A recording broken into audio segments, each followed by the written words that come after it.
Sur un coup de tête, j'ai décidé de partir en Malaisie. Mais en vrai de vrai, parmi les pays que je vais visiter cette année, il y a bien la Malaisie, mais c'est pas à cette période de l'année. Mais bon, bref, aujourd'hui, je vous emmène dans une ville qu'on appelle Penang pour aller visiter un fournisseur qui fait principalement des compléments alimentaires. Et je pense que beaucoup de personnes connaissent cette usine-là.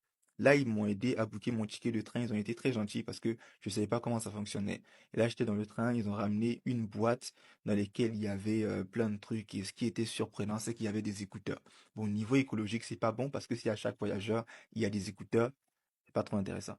Après ça, ils ont ramené des lasagnes, ils ont ramené du riz, de la sauce avec du poulet. Ce qui me plaît avec la Malaisie, c'est qu'ils ont la nourriture un peu similaire à la nourriture africaine. Vous savez, ils mangent du riz avec des sauces et tout ça, et ils mangent principalement avec la main. Très intéressant. Là, quand je suis arrivé à la gare, le fournisseur est venu me chercher et on est allé dans leur open space et ils étaient en train d'emballer des compléments alimentaires pour expédier, je pense, au Nigeria.